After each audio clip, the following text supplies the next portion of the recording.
Time for a daily rant, and it's the Young Turks' turn to do it. Our fiery friend identifying the real fiscal conservatives in this country. Mr. Uyghur, the floor is yours. Thank you, Dylan. As it turns out, I happen to be about one of three remaining fiscal conservatives in the country. Almost no one else qualifies. I'm going to show you now why that's the case. And certainly the people that qualify the least are the Republican Party, who are giant hypocrites on the deficit and on the budget. Let me show you the numbers. James Kwok did a brilliant analysis of this in the baseline scenario. First, he picked out the 5 biggest budget-busting programs in the last 10 years. Here they are. In 2001, there was the gigantic tax cuts that went predominantly to the rich. $1.3 trillion it's cost us since to the point of 2011. That is by far the biggest damage we did to the budget. Then in 2003, another round of tax cuts, $354 billion. Medicare Part D, $271 billion.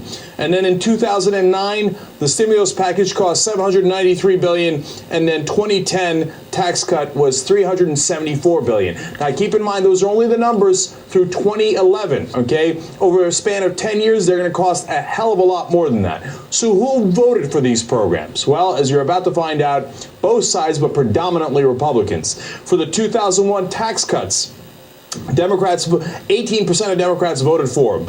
93% of Republicans did. And remember, that caused the biggest problem in our budget. The 2003 tax cuts, 3% of Democrats voted for it, 94% of Republicans voted for it. Medicare Part D, 17% of Democrats, 88% of Republicans. 2009 stimulus, that's a Democratic program, gets 100% from the Democrats, 5% of the Republicans voted for it. Then the 2010 tax cuts, well, both sides loved it, but the Republicans loved it more. 77% of Democrats and 87% of Republicans. Now, when you tally these numbers up, and these are conservative estimates because it does not include Iraq and Afghanistan. Those are two giant costs, largely driven by the Republican Party, but there was not one single vote on it. There were a series of votes, so Kwok did not include them in the numbers. They would skew the numbers even worse against the Republicans. But even on this conservative estimate, when you look at the overall numbers, the Democrats could have voted for $127 trillion in debt, the current Democratic senators, and they voted yes on 64 trillion of that. So that is approximately 50% that they voted yes on, okay, in causing the debt.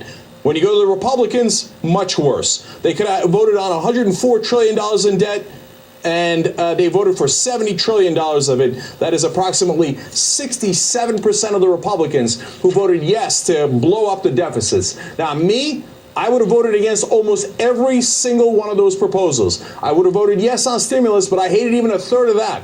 So I'm an actual fiscal conservative. I want to balance the budget. The Republicans have never wanted to balance the budget, and they never have balanced the budget. Real quick, let's look at the numbers for the presidents. Ronald Reagan, he caused a $1.7 trillion deficit. That is the accumulated deficit under the Reagan's 8 years. George H.W. Bush, in only 4 years, caused a $1.1 trillion deficit.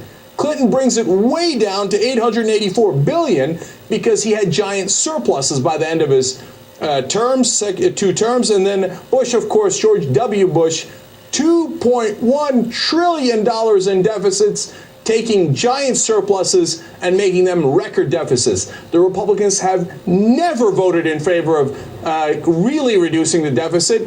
They say they want to stop the deficit. They couldn't stop a nosebleed. They got no interest in it. All they ever do is blow up our budget.